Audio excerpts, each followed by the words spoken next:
Hey folks, the Supreme Court has a function and an FBI appointed person has a duty of oversight, and that is the Solicitor General. It's one of the most important appointments made at any time.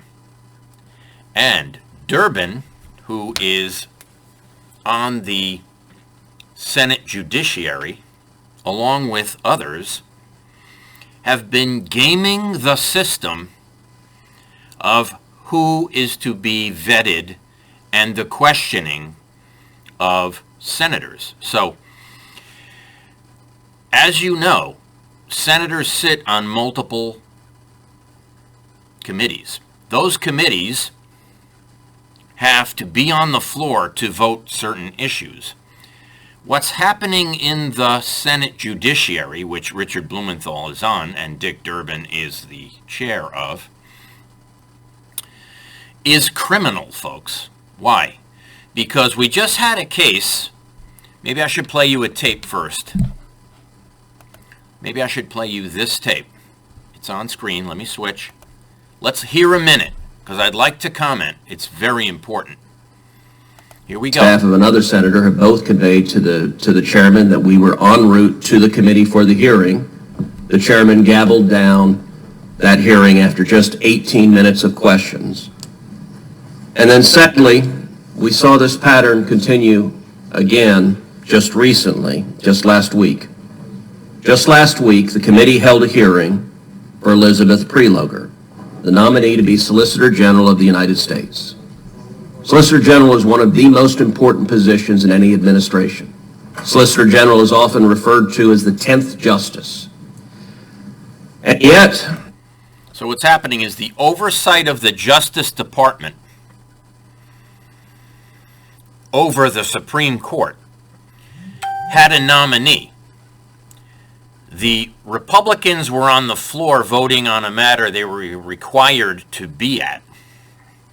And they notified Durbin they were en route to vote. Senator Hawley, Senator Cruz wanted to ask a few questions. The Democrats don't question their own nominee.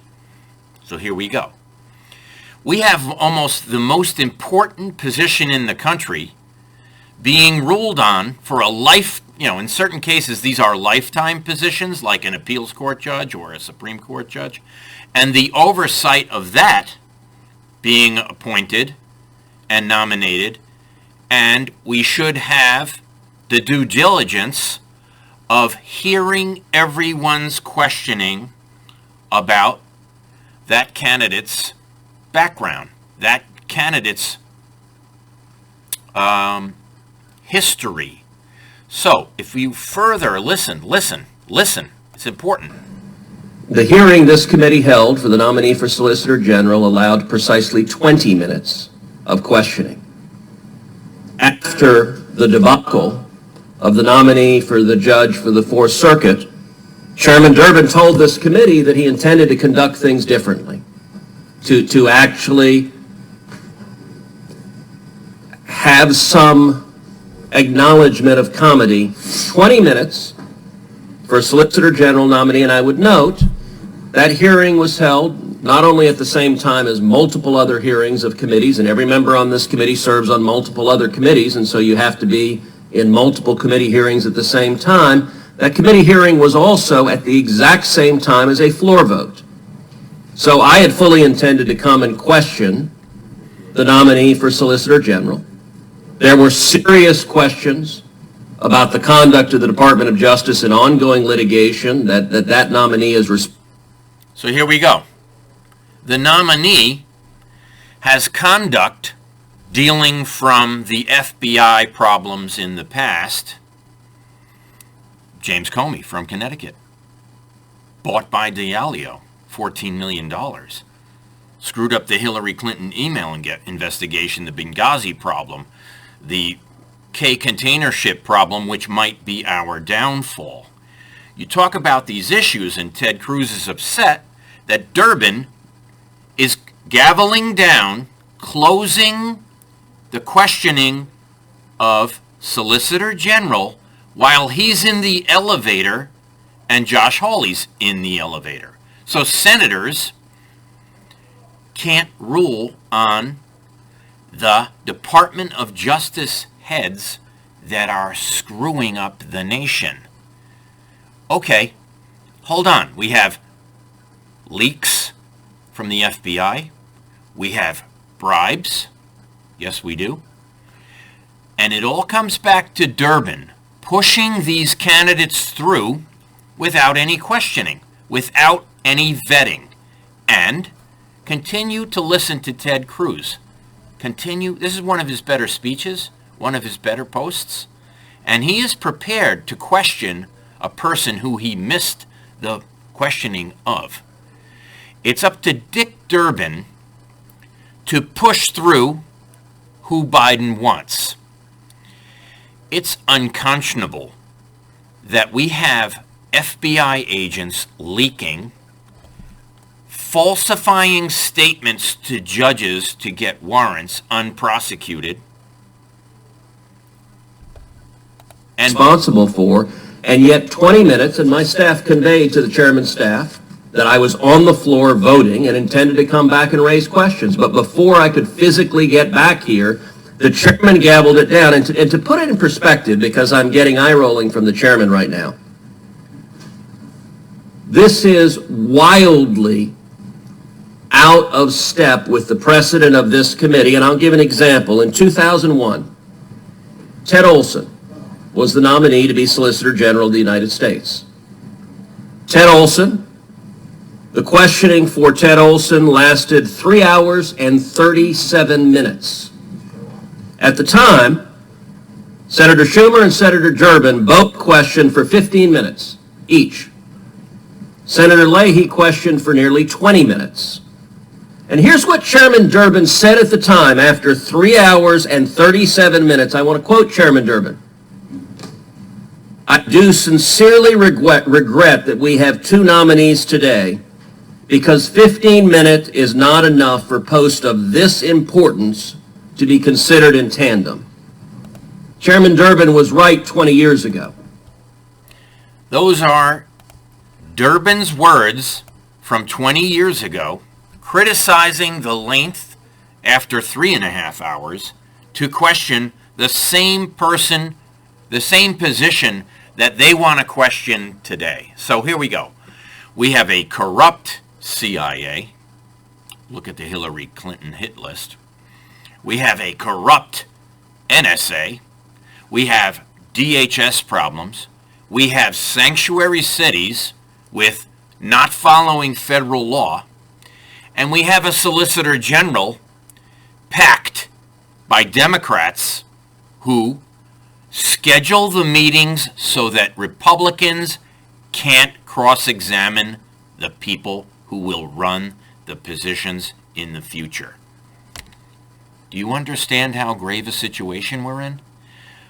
And Richard Blumenthal is on this list. He's on the Senate Judiciary. I want his seat on the Senate Judiciary, and I want to vote. I want to vet these candidates who are destroying the FBI at his... Keep in mind this. Blumenthal went to college with Hillary. He had an opportunity to cross-examine everyone who needed to be questioned. He didn't do it. Why? Because he's part of the cabal. I gotta take this. I am in the middle of a video. You want to say hi? Say it louder.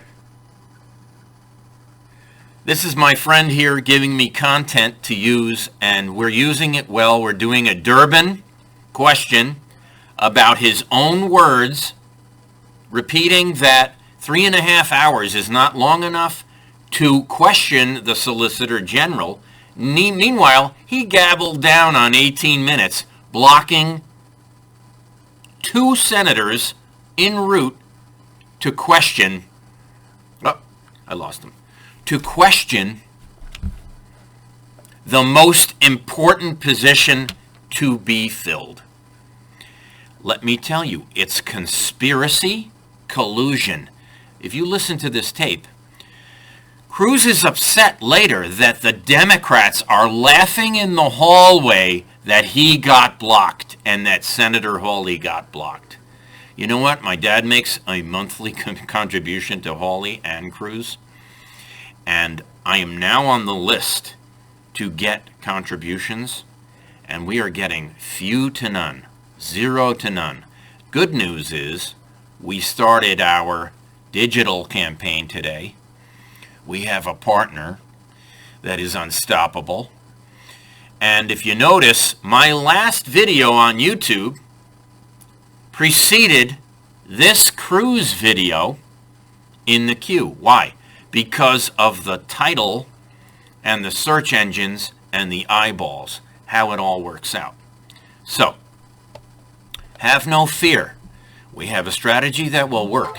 You need to go on WinRed, go to Connecticut, look for the federal candidates, and make a small contribution. Folks, you got to do it. You got to do it. We are being outspent. For example, when Matt Corey ran against Senator Murphy for the Senate seat last time, Senator Murphy outspent him by $15 million. I think Matt raised $600,000 and Murphy raised $15.6 million. What did he do with the money? He handed it out for votes, folks. Thank you very much. I want to keep this at 12 minutes. Go to WinRed. Support our candidates. There's a meeting today for Dominic Rapini. See his sign on the wall? Come to the meeting. Introduce yourself. Work.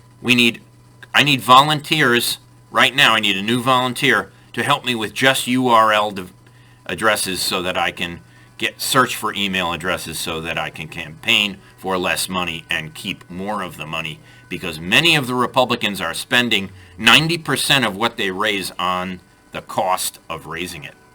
I need to spend money in different ways than they do to win. To take down Richard Blumenthal, how much money would you spend? Believe me, the collision course that we are on is more dangerous than you know. Are you willing to send your kids to fight against these forces of evil, taking over Afghanistan, taking over people who have no problem beheading Christians? Think about it. Blumenthal just wrote the abortion bill for late-term abortion up to the final day of delivery. Abortion on demand. Now, hold on a second. How many millions of people have died because of that? And if you don't think that's racism, who gets the majority of the abortions? Look at the major cities. Hartford, New Haven, Waterbury, Bridgeport. Who lives there? 1/3 Spanish, 1/3 black, 1/3 other. The majority of these people that Blumenthal is supporting abortion for, okay, are races that he is not. To call him a racist if he's supporting abortion of black and Latino people, what would that mean? What does that mean? Well, if he took a bribe on OxyContin so that the company could siphon money off to the family who owns it, that's troubling enough. Look at Jim Himes. Look at Bob Duff and his list of lobbyists. Look who they support. Planned Parenthood. Planned Parenthood is emptying the guff. Do you know what I mean by emptying the guff? Let's keep this at 14.5 minutes. I thank you. Watch these videos. Share the ones I'm sharing. I can show you what's wrong with the system. We can change the system, and I'm the only one prepared to do it. I will do it. Get me on that Senate Judiciary. Get me on that Senate Judiciary. I'll be prepared. I'll have the questions. We'll do the vetting. We'll support who we need to, and we will expose the cabal as they create the cabal. When in fact, if you question what the agenda of these people is to destroy religion, to destroy ethics, pay for play, judicial misconduct. Judicial misconduct is happening right here in your federal government. Prosecutorial misconduct is rampant. Look at Kim Foxx in Chicago, Illinois, with the Smollett deal. This went back to Cory Booker. He had a lynching bill. They met with Kamala Harris 8 days prior, talked about how, and by the way, Smollett made a campaign contribution to Kim Foxx. Yes, $1,000. What happened next? Oh, the falsified lynching story to support Cory Booker while he and Kamala Harris went to bed with Kim Foxx, a fellow prosecutor. Kamala Harris is a prosecutor. What did she do? Well, she was getting high smoking pot while she was incarcerating 1,500 pot smokers. Folks, the laws don't apply to these people. They are lawless. They are ethicsless. They are heartless, and they are brainless. Thank you very much. Flynn, 2022. Say it. Mean it. Write a check. I'm waiting. Have a great day. We're very busy today. We have 2 events coming up. Hasta la vistas, baby.